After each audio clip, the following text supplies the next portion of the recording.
Bonsoir à tous, bonsoir à toutes. Nous allons démarrer notre réunion de prière.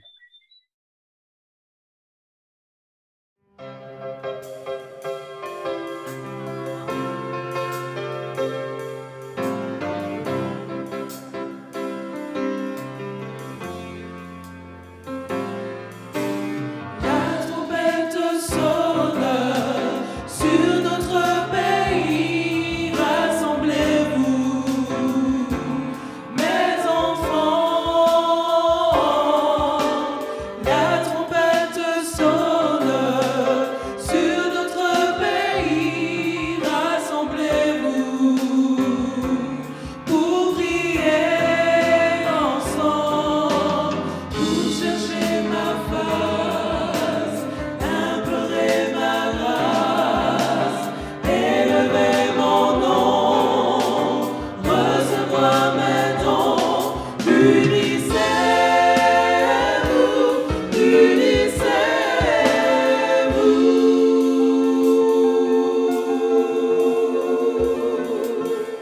Mon esprit viendra sur vous. Unissez-vous, unissez-vous.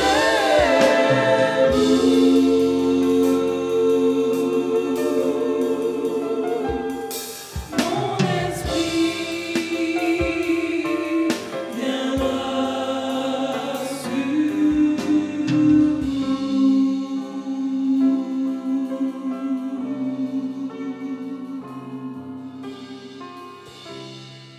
Je vous invite donc à incliner la tête pour la première prière.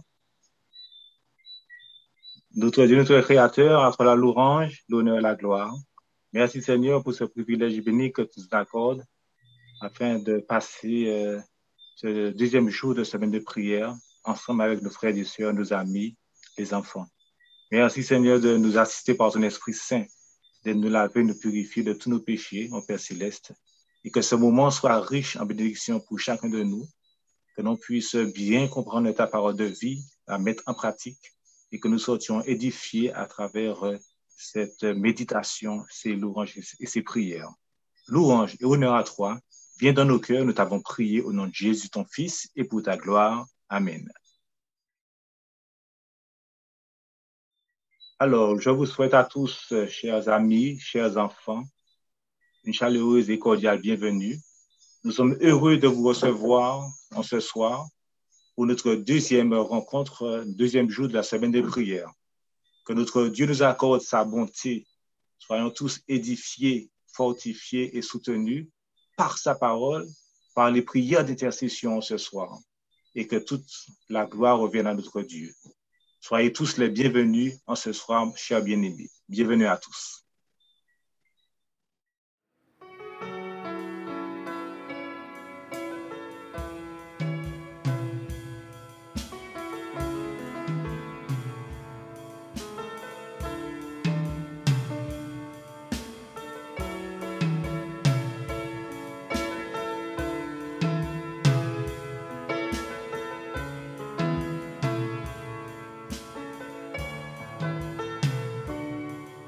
Si je cachais quoi que ce soit, tu le verrais, tu le saurais, rien t'est caché.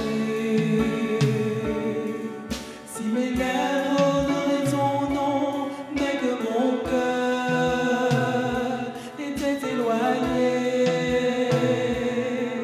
tu n'y prendrais pas plaisir. Ce que tu cherches va bien au-delà des mots, va bien au-delà des chants. C'est une vie qui t'est entièrement consacrée dans le secret, quand les hommes ne me voient plus, quand j'ai devancé l'aurore. Je veux tout laisser jusqu'à moi. Un cœur d'adorateur, un cœur d'adorateur, un cœur d'adorateur, un cœur qui te désire, un cœur qui te recherche, un cœur qui s'humilie, un cœur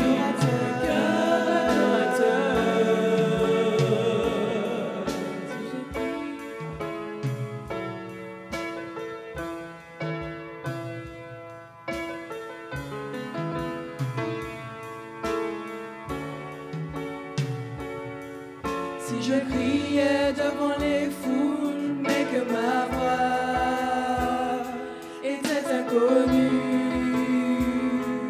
dans ton palais, les genoux pliés devant toi, les mains levées, tu sais reconnaître l'effet du paraître, ce que tu cherches va bien au-delà de dire. Moi je veux danser comme la vie et paraître encore plus vite que cela, m'abaisser à mes yeux. Sonde-moi, oh Dieu, connais mon cœur et vois si tu peux y trouver un cœur d'adorateur, un cœur d'adorateur.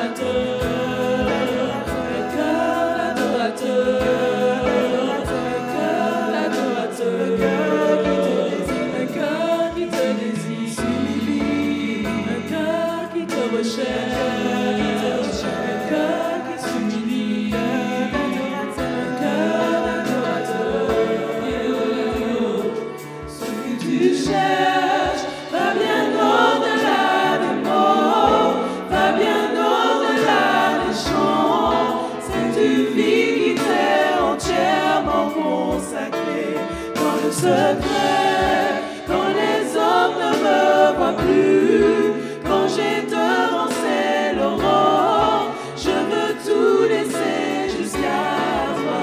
Un cœur d'adorateur, cœur d'adorateur, cœur d'adorateur, cœur d'adorateur, cœur qui te désire, cœur qui te désire, s'humilie, un cœur qui te recherche, un cœur qui s'humilie, un cœur d'adorateur, un cœur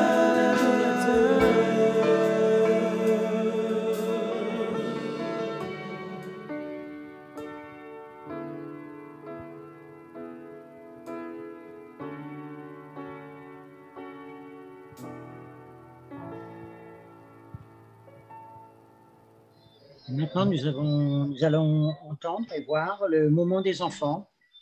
Salut, salut. Bonsoir, cher petit ami. J'espère que tu as passé une très bonne journée. En ce soir, j'ai une bonne nouvelle pour tout le monde. Le texte de base se trouve dans Apocalypse 14, verset 6.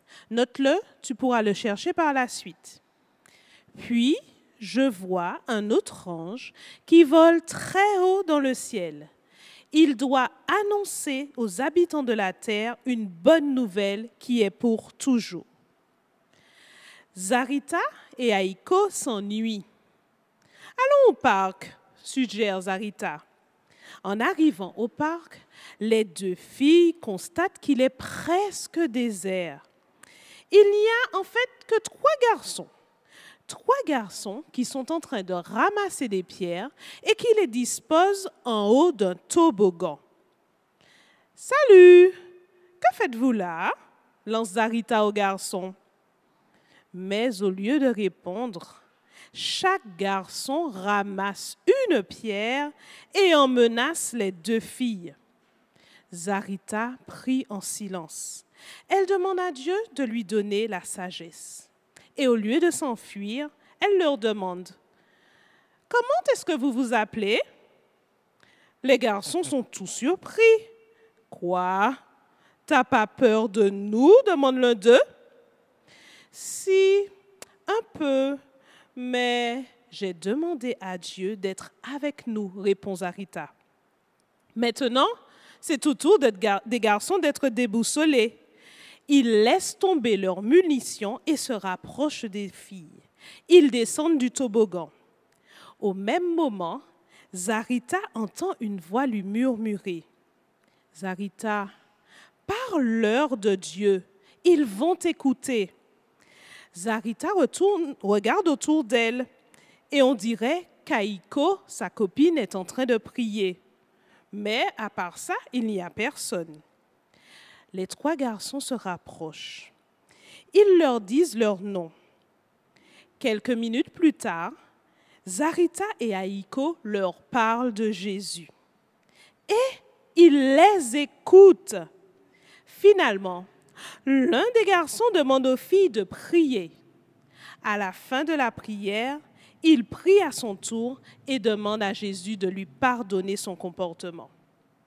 De retour à la maison, Zarita dit à son amie, « Tu sais, Aiko, au parc, j'ai entendu une voix comme un murmure dans ma tête. Elle m'a dit de parler de Jésus au garçon. » Aiko écarquille les yeux. « Ça alors? Moi aussi !» s'exclame-t-elle. Et les deux amies remercient Dieu pour l'occasion qu'il leur a donnée de partager sa bonne nouvelle. Et toi, petite amie, peux-tu essayer d'expliquer ce qu'est l'Évangile en une ou deux phrases? Es-tu mal à l'aise à l'idée de partager l'Évangile, la bonne nouvelle de l'amour du salut de Jésus? Si oui, pourquoi? En ce soir, baissons la tête. Demandons à Dieu de nous montrer ce que l'Évangile signifie réellement dans nos vies. Prions le Seigneur de nous rendre prêts à partager l'Évangile chaque fois que l'occasion se présente. Amen. À bientôt. À demain pour une nouvelle histoire.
Maintenant, nous allons entendre et écouter le message de notre frère Charles Salut.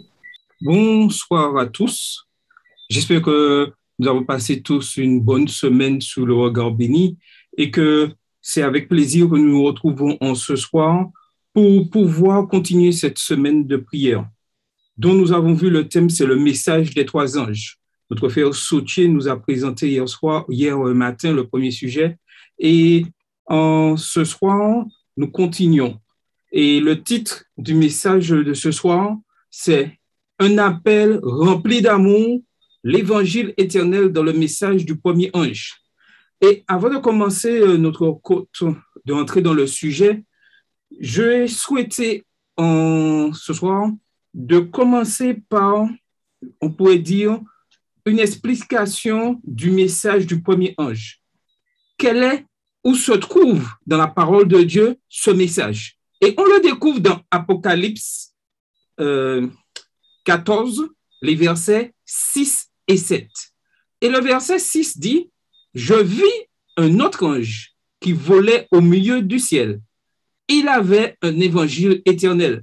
Et là, on découvre que la première mission, je dirais, de ce premier ange, c'est d'annoncer un évangile éternel. Le ciel symbolise le domaine spirituel dans lequel le messager agit. De plus, comme le ciel est vu par tous, le message que cet ange proclame est perçu par tous ceux qui se préoccupent de spiritualité. La bonne nouvelle est toujours la même, mais ce mot contraste avec le message de « craindre Dieu, car l'heure du jugement est venue ». Le jugement peut-il être une bonne nouvelle? En ce soir, je vous affirme, et je souhaite que chacun de nous soit convaincu de cela. Oui, oui, oui, le jugement est une bonne nouvelle. Mais oui, si on y voit d'abord l'aspect de la réhabilitation et de délivrance des élus. Le texte parle de notre ange, pour le différencier de ceux des trompettes et des deux suivants, qui se trouvent dans les versets 8 et 9. Ces anges s'adressent à tous les hommes, car leur message concerne la totalité du monde. Ces trois messagers sont assimilés à leur message qui s'oppose à l'action du trio satanique que je vous invite à lire dans Apocalypse 13. Apparaissant à la suite de la mention du verset 5 de la vérité que professent les 144 000, dans leur bouche, il n'y a point de mensonge. C'est l'une des particularités des 144 000. On peut voir dans ces trois anges la personnalisation des messages de vérité qu'ils professent. Le verset 7 nous est dit, il disait d'une voix forte, craignez Dieu. L'heure du jugement de Dieu est venue. Ce message, comme Georges nous le disait hier, a été prêché depuis 1844 et continue à être valable pendant toute la durée du temps de grâce. Et nous sommes toujours en cette période du temps de grâce. Donc, aujourd'hui, au XXIe siècle, 7 novembre 2021, ce message est encore toujours d'actualité. Et ce message invite tous les hommes à se repentir. Et ce message doit être propagé dans le monde entier. Ensuite, il continue. Prosternez-vous devant celui qui a fait le ciel, la terre, la mer et les sources d'eau. Cette expression se trouve en parallèle avec les avertissements des 4 premières trompettes au chapitre 8 et les 4 premiers fléaux du chapitre 16. Dans les trompettes, un tiers des éléments de la création est touché par les destructions, tandis que les fléaux, c'est la totalité. Alors, remarquez bien ce qui est marqué là. Dans les trompettes, un tiers des éléments de la création est touché par les destructions, tandis que dans les fléaux, c'est la totalité. Le chapitre 14, situé entre ces deux séquences, laisse à penser par ce message que le respect du Créateur se manifeste à la dernière génération, par l'attention portée sur la nature de l'écosystème, atteint par les pollutions et les fléaux. Apocalypse 8, versets 7 à 12 et Apocalypse 16, versets 2 et 9. Et lorsqu'on regarde la réalité, lorsqu'on regarde ce qui se déroule à l'heure actuelle dans le monde, on peut se dire que nous vivons vraiment ce moment, je dirais, clé d'Apocalypse 14. Et c'est pour cela que le message de l'Église adventiste, la doctrine de l'Église adventiste se base sur Apocalypse 14, la proclamation des 3 anges. Et c'est à cette période précise que l'Église adventiste du 7e jour a pris naissance afin de porter ce message à toutes les nations. Dieu, dans toute la Bible, est décrit comme le créateur du ciel, de la terre et de la mer. Jamais on n'y associe les sources d'eau. Celle-ci représente la vie, le dynamisme de la terre, au sens physique comme au sens spirituel. Voir l'histoire d'Aksa, dans Juge 1, les versets 14 et 15, ou celle de la Samaritaine, dans Jean 4, les versets 10 à 14, ou encore le fleuve d'eau vive que vous pouvez découvrir dans Apocalypse 22, verset 1. Les trompettes lancent par des événements importants des avertissements que le peuple des 144 000 décrypte et explique. La terre est en train de se détruire ou d'être détruite. La solution est en Christ, en Dieu, créateur. Et aujourd'hui, nous entendons beaucoup d'hommes politiques, d'économistes dire que le monde est en danger. D'ailleurs, la semaine dernière, se déroule actuellement, ça commence la semaine dernière, et sur l'effet écologique, la COP26 qui se déroule en ce moment, où des hommes se réunissent, des responsables d'État, des chefs d'État, le président de la République française y était, le président des États-Unis y était aussi, où ils veulent prendre des décisions pour réduire l'effet de la destruction de la Terre. Mais en ce soir, nous pouvons dire et affirmer par la parole de Dieu, si il cherche une restauration, la restauration est uniquement en Jésus-Christ. Ce n'est pas en des hommes. La restauration, la solution est en Christ, en Dieu, le Créateur. Et en tant qu'adventistes du 7e jour, nous devons être convaincus de cela et proclamer ce message aujourd'hui, qu'il y a une solution au problème. Et la solution, elle est en Christ uniquement. Elle n'est pas en homme, en des hommes. Elle est en Christ. Christ va utiliser certains hommes pour accomplir cette mission. Mais la solution est toujours en Christ. Les 144 000 donnent une interprétation écologique et spirituelle à ce qui se passe concrètement sur Terre en ce moment. Donc, il est important que nous comprenions quel est ce premier message. La question en ce soir que je pose à chacun de vous, êtes-vous prêts? Sommes-nous prêts à proclamer ce message? Donc, nous devons réfléchir, mettre des plans en place dans tout ce que nous faisons afin d'accomplir cette mission.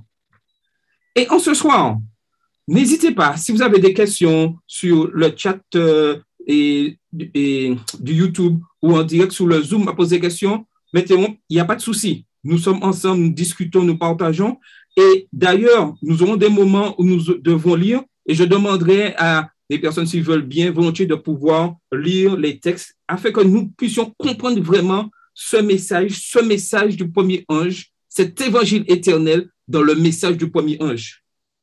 Une nuit, des anges descendirent sur la ville de Bethléem pour annoncer la bonne nouvelle de la naissance du Sauveur. Et nous connaissons toute cette histoire qui se trouve dans Luc 2, les versets 8 à 11.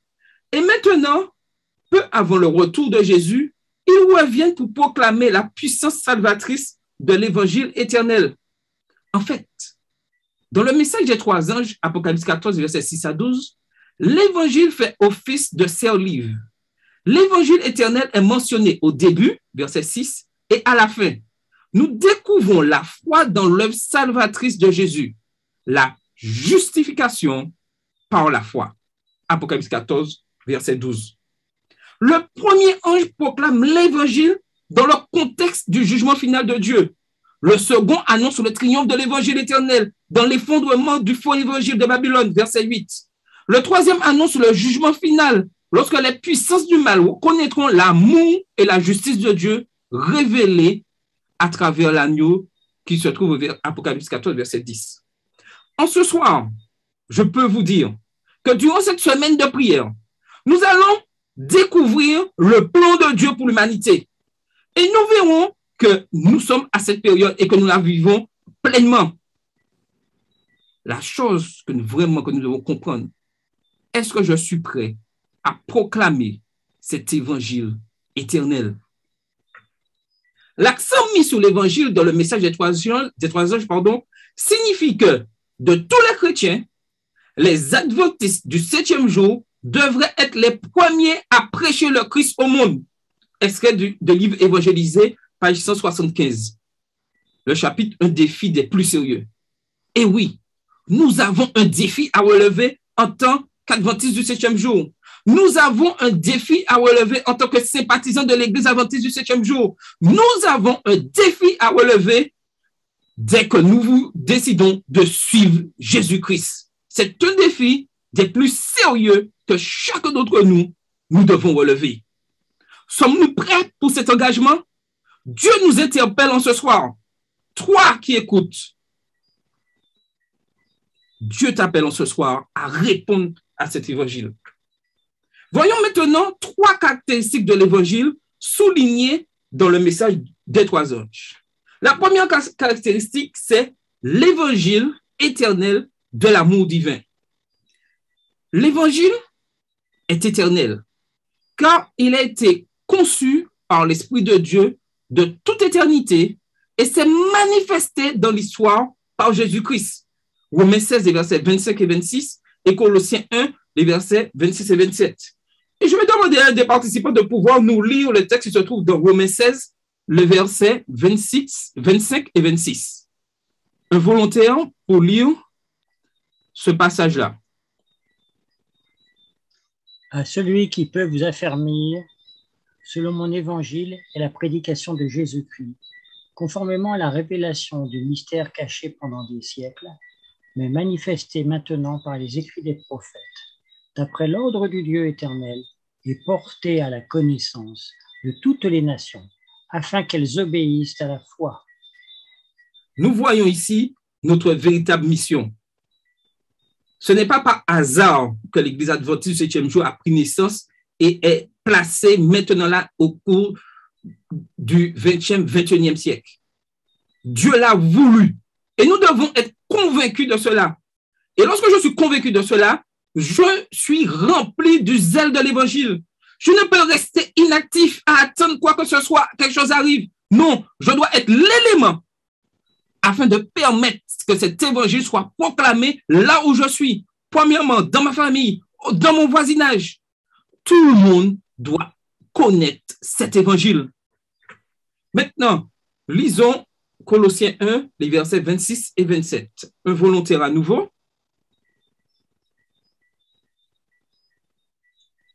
Le mystère caché de tout temps et de tous les âges, mais révélé maintenant à ses saints, à qui Dieu a voulu faire connaître quelle est la glorieuse richesse de ce mystère parmi les païens, savoir Christ en vous, l'espérance de la gloire. Merci. Voilà ce que Dieu souhaite pour ses enfants. Que Christ soit en chacun d'eux. Et là, ils auront l'espérance de la gloire. Il est éternel en vertu de son immuabilité et de sa puissance salvatrice permanente. Dans Apocalypse, l'Évangile englobe tout ce que Dieu a fait pour nous par Jésus-Christ, sa mort substitutive, sa résurrection. Et il est dit dans Apocalypse 4, dans Apocalypse 1, verset 18, « Je suis le premier et le dernier et le vivant. J'étais mort et voici je suis vivant au siècle des siècles. Je tiens les clés de la mort et du séjour des morts. » Et du séjour des morts. Donc, il est important que nous puissions comprendre que Christ, sa mort substitutive, sa résurrection est l'élément clé pour pouvoir comprendre ce message du premier ange. Son ascension, et on le découvre dans Apocalypse 12, verset 5, elle enfanta un fils qui doit paître toutes les nations avec une verge de fer, et son enfant fut enlevé vers Dieu et vers son trône. Son intronisation, Apocalypse 4, verset 5, du trône sortent des éclairs, des voix et des tonnerres. Devant le trône brûlent 7 lampes ardentes qui sont les 7 esprits de Dieu. Son œuvre de médiation dans le ciel, Apocalypse 8, les versets 3 et 4. Et un autre ange vint et il se tint sur l'autel, ayant un encensoir d'or. On lui donna beaucoup de parfums afin qu'il les offrit avec les prières de tous les saints sur l'autel d'or qui est devant le trône. La fumée des parfums monta avec les prières des saints de la main de l'ange de Dieu. Et ensuite, et en dernier, et son retour dans la gloire pour consommer le salut de son peuple et juger les méchants. Apocalypse 1, verset 7, Apocalypse 14, verset 10, Apocalypse 19, verset 11, Apocalypse 22, verset 20. Et nous voyons ces textes à l'écran. Voici, il vient avec les nuées, et tout le verra, même ceux qui l'ont percé, et toutes les tribus de la terre se lamenteront à cause de lui. Oui, amen. Il boira lui aussi du vin de la fureur de Dieu, versé sans mélange dans la coupe de sa colère, et il sera tourmenté dans le feu et le soufre, devant les saints anges et devant l'agneau. Puis je vis le ciel ouvert, et voici parut un cheval blanc. Celui qui le montait s'appelait Fidèle et Véritable, et il juge et combat avec justice. Celui qui atteste ces choses dit oui, oui, je viens bientôt. Amen. Viens Seigneur Jésus. Oui, le Seigneur vient bientôt. Ce n'est pas une utopie, c'est une réalité. Le Seigneur certes tarde, mais nous devons avoir cette certitude qu'il revient très bientôt. Et cette espérance doit habiter chacun d'entre nous. Et lorsque je suis rempli de cette espérance, je ne peux pas garder ça pour moi. Je souhaite le partager à tous. Et voilà le but du message du premier ange. Jean nous amène au plus profond de l'évangile manifesté sur la croix de Christ.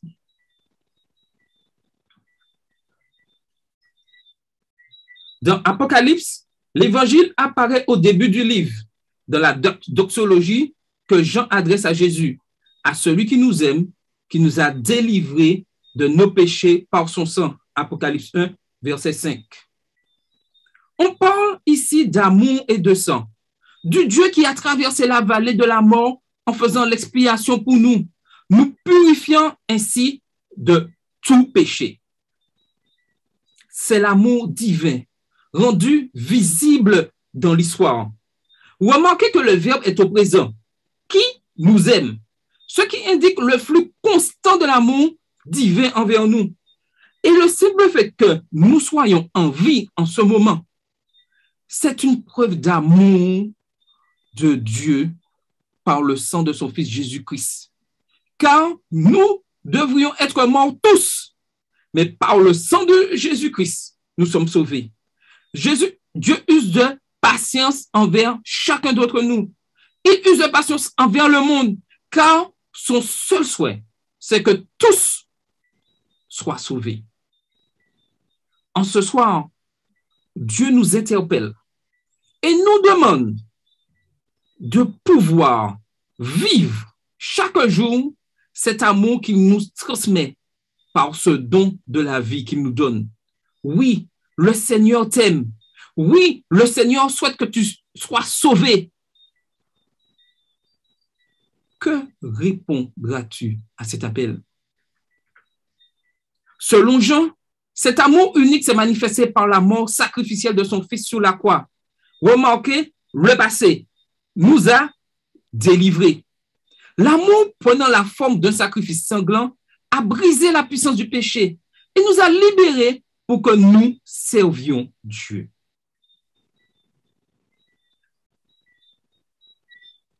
Lorsque nous sommes libérés du péché, nous sommes au service de Dieu.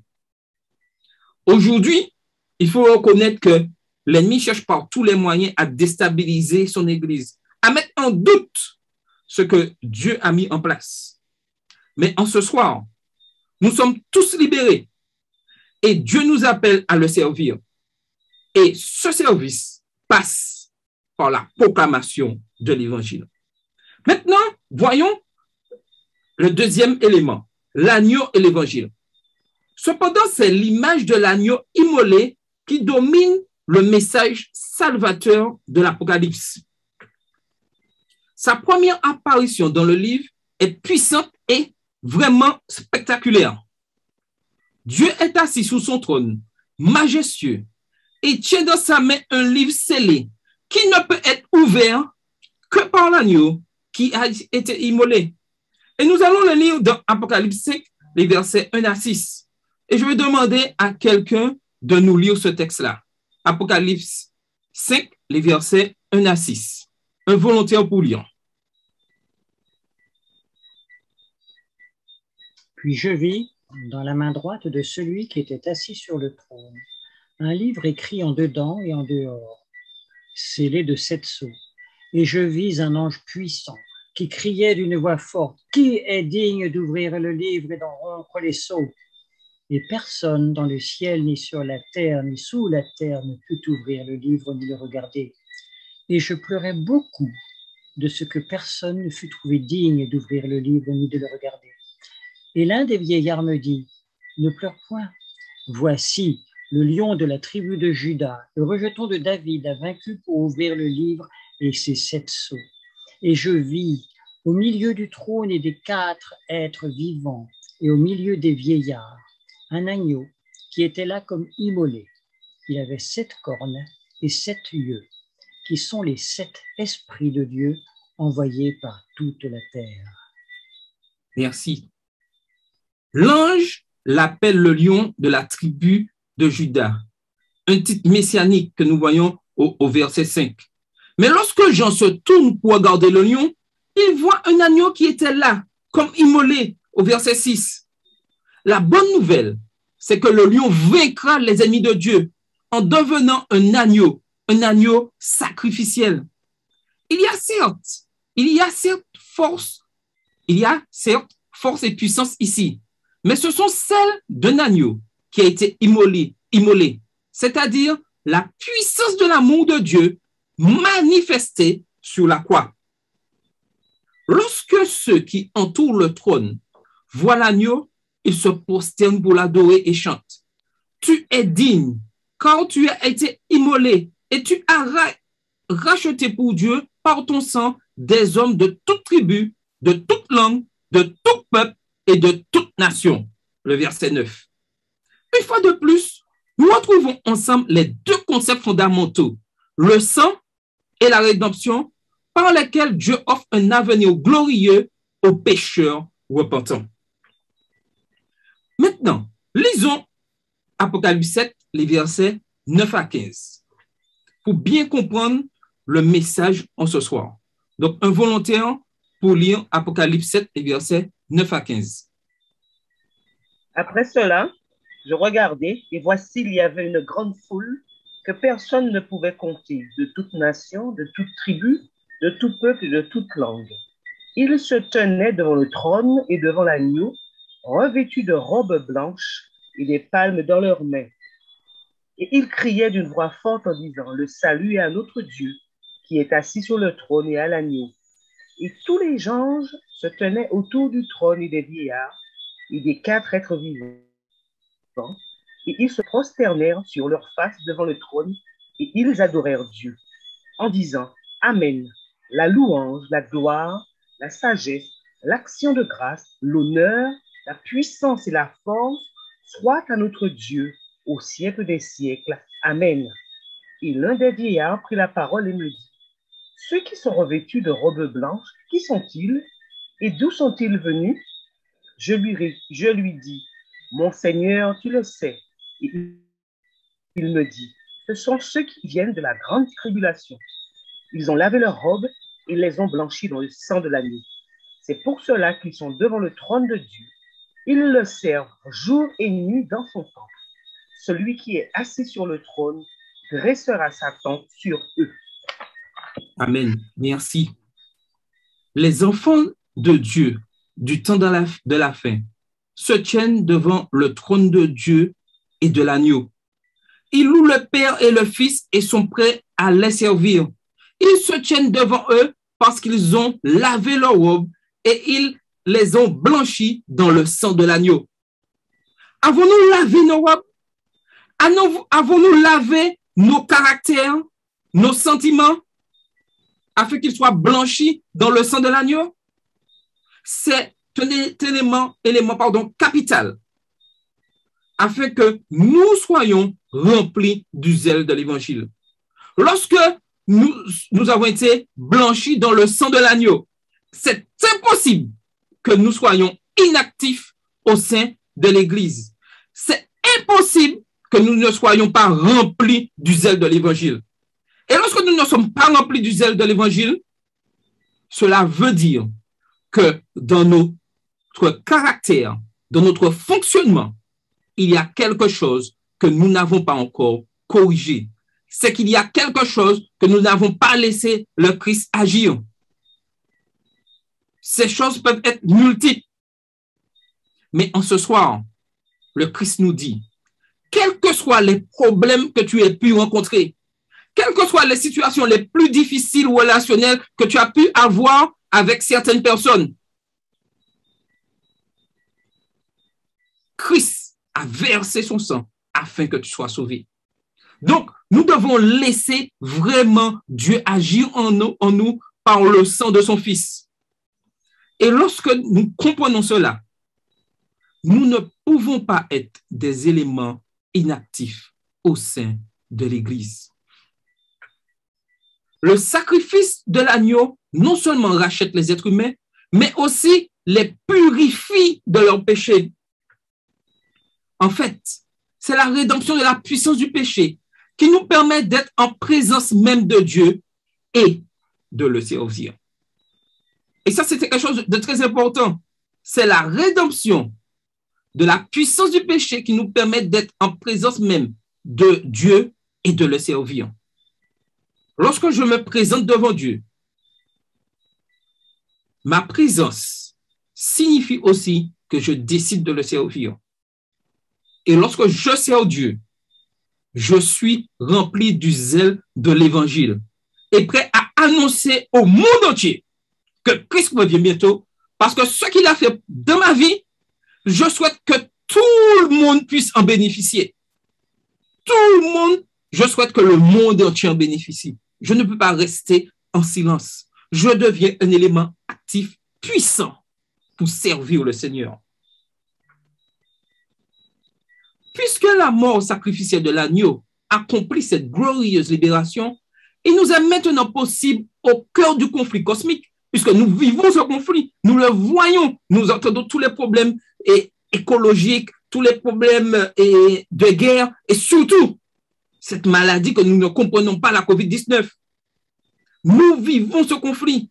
Il nous est maintenant possible, au cœur de ce conflit cosmique, de nous joindre à l'agneau contre le dragon et de le vaincre à cause du sang de l'agneau et à cause de la parole de leur témoignage. Et Apocalypse 12, verset 11 le dit clairement, ils l'ont vaincu à cause du sang de l'agneau et à cause de la parole de leur témoignage. Ils n'ont pas aimé leur vie jusqu'à craindre la mort.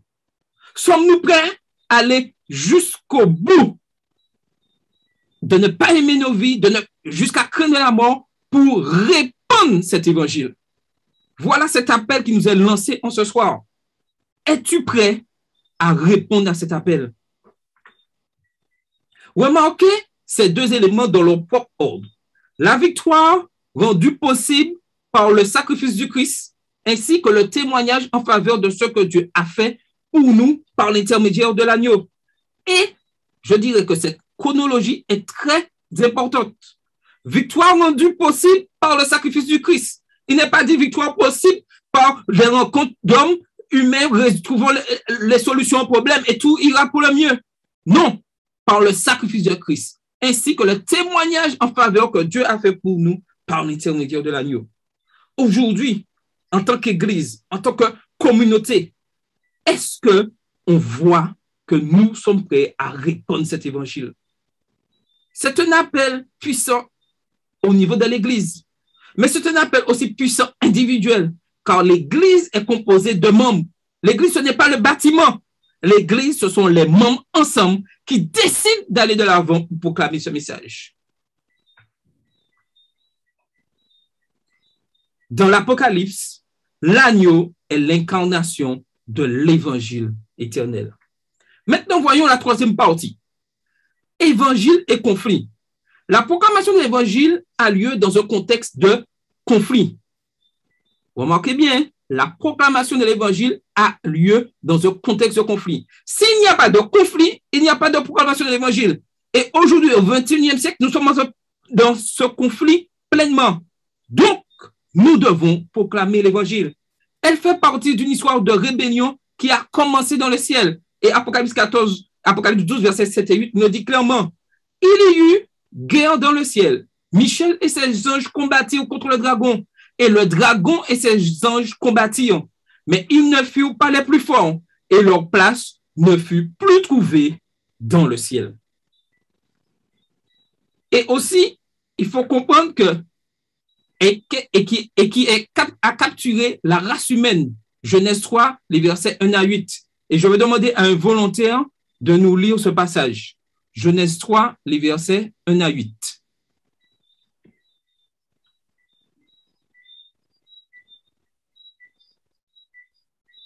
Un volontaire? Le serpent était le plus rusé, de tous les animaux des champs que l'Éternel Dieu avait fait. Il dit à la femme, Dieu a-t-il réellement dit, vous ne mangerez pas de tous les arbres du jardin? La femme répondit au serpent, nous mangeons du fruit des arbres du jardin. Mais quant au fruit de l'arbre qui est au milieu du jardin, Dieu a dit, vous n'en mangerez point et vous n'y toucherez point, de peur que vous ne mouriez. Alors le serpent dit à la femme, vous ne mourrez point, mais Dieu sait que le jour où vous en mangerez, vos yeux s'ouvriront et que vous serez comme des dieux, connaissant le bien et le mal. La femme vit que l'arbre était bon à manger et agréable à la vue, et qu'il était précieux pour ouvrir l'intelligence. Elle prit de son fruit et en mangea. Elle en donna aussi à son mari qui était près d'elle, et il en mangea. Les yeux de l'un et de l'autre s'ouvrirent. Ils connurent qu'ils étaient nus, et ayant cousu des feuilles de figuier, ils s'en firent des ceintures. Alors ils entendirent la voix de l'Éternel Dieu, qui parcourait le jardin vers le soir. Et l'homme et sa femme se cachèrent, loin de la face de l'Éternel Dieu, au milieu des arbres du jardin. Merci. Alors que la fin du conflit approche, le dragon se prépare avec le peuple de Dieu par le biais de la tromperie et de la persécution. Et Apocalypse 13, verset 13 à 15 nous dit clairement, elle opérait de grands prodiges, même jusqu'à faire descendre du feu du ciel sur la terre à la vue des hommes. Elle séduisait les habitants de la terre par les prodiges qui lui étaient donnés d'opérer en présence de la bête, disant aux habitants de la terre de faire une image à la bête qui avait la blessure de l'épée et qui vivait. Et il lui fut donné d'animer l'image de la bête, afin que l'image de la bête parlât et qu'elle fit que tous ceux qui n'adoreraient pas l'image de la bête fussent tués. Il unifie le christianisme apostat et par le message des trois esprits démoniaques, spiritisme obtient le soutien des rois de la terre. Apocalypse 16, 13 et 14 le dit clairement. Et il dit, et je vis sortir de la bouche du dragon et de la bouche de la bête et de la bouche du faux prophète trois esprits impurs, semblables à des grenouilles, car ce sont des esprits de démons qui font des prodiges et qui vont vers les rois de toute la terre afin de les rassembler par le combat du grand jour du Dieu Tout-Puissant. Et on voit ensuite, en même temps, par le message des trois anges, Dieu rassemble son peuple du temps de la fin, de toute nation, de toute tribu, de toute langue et de tout peuple.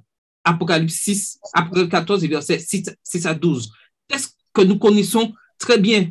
Ces versets sont la base de l'Église adventiste du 7e jour. Et je pourrais dire en ce soir, ce serait bien que chacun connaisse ces versets par cœur, car ces versets sont la clé de la doctrine de l'Église adventiste du 7e jour. Et mon souhait, le souhait de me faire l'intermédiaire de Dieu, c'est que chacun, nous soyons vraiment remplis du zèle de l'Évangile. Et nous allons prendre un moment pour prier. Et je vais demander à Suzanne de prier en ce sens, afin que nous soyons vraiment remplis tous du zèle de l'Évangile pour annoncer ce message du premier ange. C'est capital. Donc, et pendant que Suzanne prie, mettons-nous aussi en prière. Prions ensemble avec elle, afin que Dieu réponde, je dirais, ce zèle dans le cœur de chacun d'entre nous. Nous en avons pleinement besoin. Alors, je vais demander à Suzanne de nous faire cette prière afin que nous soyons remplis du zèle de l'Évangile. Je commence? Vas-y. Dieu de toi, Père, honneur, louange et puissance à toi. Merci Seigneur pour cette semaine que tu nous as permis de mettre à part pour pouvoir entendre ta parole de vérité et surtout, tu nous parles, Seigneur, de l'Apocalypse et le rôle des trois anges. Nous demandons, Papa, de manière particulière spéciale, de permettre que chacun de nous, enfants, jeunes, adultes, familles, nous puissions savoir que où que nous soyons, quoi que nous fassions, que nous puissions avoir ce zèle de l'Évangile et que nos voisins, nos parents qui ne te connaissent pas encore, nos familles qui ne te connaissent pas, en nous voyant vivre, en nous voyant dans nos actions, si nous sommes au bureau, au travail ou autre, où que nous soyons, que les autres puissent voir que tu vis en nous et que par ce témoignage, ils puissent savoir que tu es un Dieu puissant, que tu vis et que nous puissions être vraiment des sentinelles, que nous puissions être et des lumières afin que les autres puissent voir que tu vis en nous et qu'ils puissent aussi se désirer de te connaître. Ô Dieu puissant, nous te supplions maintenant de nous aider à pouvoir recevoir la puissance de l'Esprit Saint, de nous éclairer chaque jour pour que nous puissions arriver à ce but que nous sommes ici-bas pour pouvoir proclamer ton évangile. Reste avec nous dans ce sens, nous t'en supplions, nous t'en prions, non que nous sommes dignes, mais au nom béni de Jésus, pour la gloire de ton Saint-Nom et la puissance de l'Esprit Saint. Amen. Amen. Oui, le Seigneur nous demande que nous soyons prêts pour son retour. Et les suites du verset d'Apocalypse 14 nous montrent qu'il est important de comprendre que chacun doit être prêt, car l'heure du jugement est arrivée. Dans ce conflit final, la victoire n'est possible que par le sang de l'agneau. Ils l'ont vaincu à cause du sang de l'agneau et à cause de la parole de leur témoignage. Et ils n'ont pas aimé leur vie, comme je disais, jusqu'à craindre la mort. L'évangile doit être proclamé sur toute la planète en tant que seule solution au conflit cosmique. La seule solution au conflit cosmique, c'est que l'évangile soit proclamé sur toute la terre. Les 3 anges représentent ceux qui reçoivent la vérité et présentent avec puissance l'évangile au monde. Nous dévoilons ici ce qui est au cœur même du message adventiste. Le mot-clé est l'évangile. Tout ce que nous faisons doit amener et diriger vers l'évangile. Ne permettons à qui ou à quoi que ce soit de nous détourner de proclamer à nos semblables en parole et en acte que le sang de l'agneau est amplement suffisant pour effacer nos iniquités. Nous devons non seulement avoir une compréhension claire de l'évangile, mais aussi permettre à cet évangile de s'incarner dans notre vie, de faire de nous des personnes qui servent leurs semblables avec amour. Merci. Et je suis persuadé et j'en suis sûr que ceci se réalise. Je n'ai pas dit c'est réalisé, se réalisera. Non, se réalise et que nous le vivons pleinement aujourd'hui au sein de l'Église. Oui, nous servons notre Dieu avec amour. Puissent nos églises et nos institutions être des endroits où l'amour de l'agneau se manifeste dans la vie de ceux qui se consacrent totalement à lui. Oui, c'est le souhait en ce soir que tous ensemble, nos églises, institutions, nos familles, nos foyers, nous puissions ensemble vivre ce moment. Et nous allons prendre le temps maintenant à nouveau pour prier. Et Denise va prier en ce sens, afin que cette unité puisse se retrouver dans nos familles. Parce que le premier endroit où nous devons évangéliser, ce sont nos familles. Et l'ennemi le sait bien. Il met des difficultés, des problèmes dans nos familles afin de pouvoir nous empêcher d'accomplir notre mission. Lorsque nous sommes vraiment embarrassés, remplis de nos problèmes familiaux, l'ennemi sait que nous allons négliger l'évangile. Mais en ce soir, quels que soient les problèmes que nous avons, quelles que soient les difficultés que nous avons, mettons le zèle de l'évangile en avant.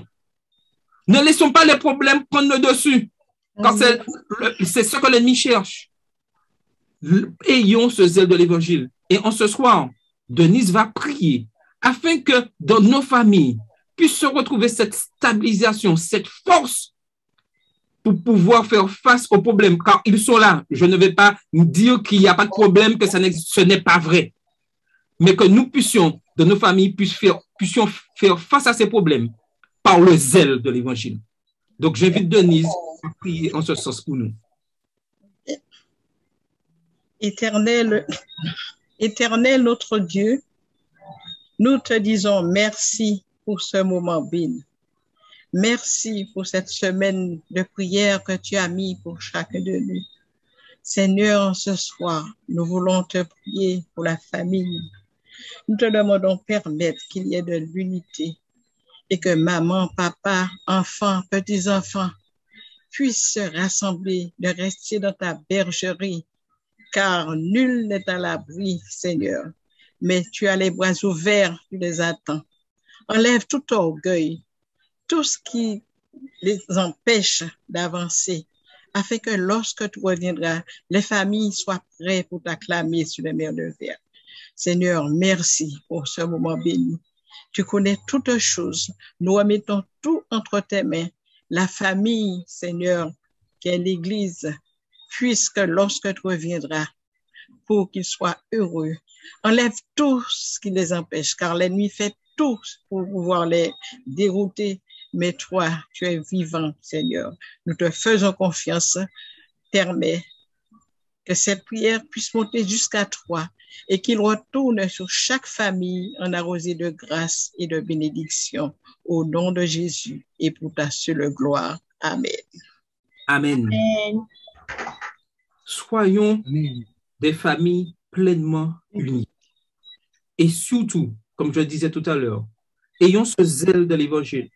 Et nous verrons que nos problèmes trouveront des solutions auxquelles nous ne comprenons même pas comment ces problèmes ont été résolus. Lorsque nous plaçons Dieu en premier, lorsque nous avons ce zèle de l'évangile avant tout, les problèmes, je peux vous dire, trouvent leur solution. Car Christ ne laisse jamais tomber ses enfants, surtout ses enfants qui lui sont fidèles.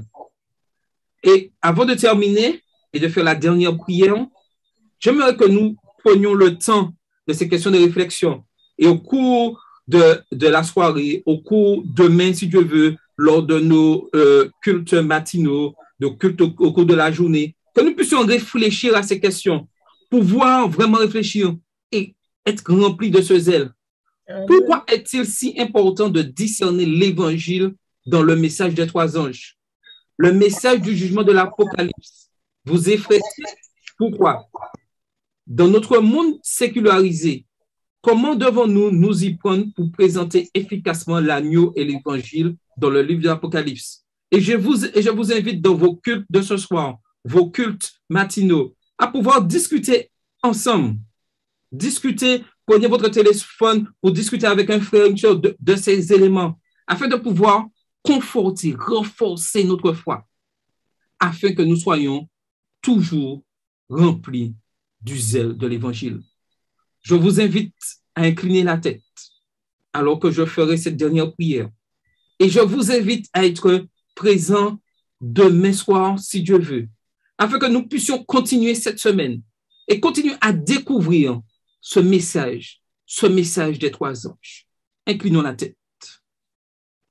Seigneur, ce soir, tu nous as parlé.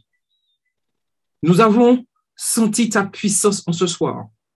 Et nous sommes convaincus que tu n'abandonnes pas ton Église, que tu n'abandonnes pas tes enfants, que tu n'abandonnes pas ceux qui ont décidé de te servir pleinement et qui ont ce zèle de l'Évangile. Nous savons que l'ennemi de nos âmes fait tout pour nous déstabiliser. Mais en ce soir, nous voulons nous engager. Nous voulons être remplis de ton Saint-Esprit afin d'avoir ce zèle de l'Évangile. Nous avons cette certitude, j'ai cette certitude que tu diriges toutes choses, que tu es la solution aux problèmes de cette société aujourd'hui. Mais tu laisses chaque homme libre de faire ce choix. Plaise que chacun qui a entendu ce message en ce soir, qui l'entendront encore, puisse être vraiment rempli de ce zèle de l'Évangile et pouvoir annoncer à ce monde que tu reviens bientôt, qu'il y a une solution. Bénis-nous famille, et que nous puissions continuer à te servir, à être dans la réflexion et être de fidèles serviteurs. Merci Seigneur pour tout ce que tu as fait pour nous. T'avons prié, ton Fils est pour ta gloire. Amen.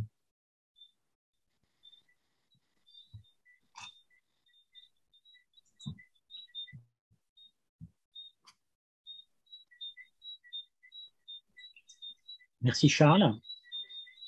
Nous souhaitons à tous une très bonne soirée et une bonne réflexion suite à ce message très fort, très puissant. Nous vous souhaitons un bon repos, une bonne nuit et nous nous retrouvons demain soir à 19h si Dieu veut. Bonne soirée. Bonsoir. Bonne soirée à tous. Bonsoir et que le Seigneur vous bénisse. Bonsoir. Salade de cool. Au revoir. Bonne soirée tout le monde. Bonne soirée. Soirée à tous. À demain soir, si Dieu veut. Demain, si Dieu veut. Voilà, je suis pas.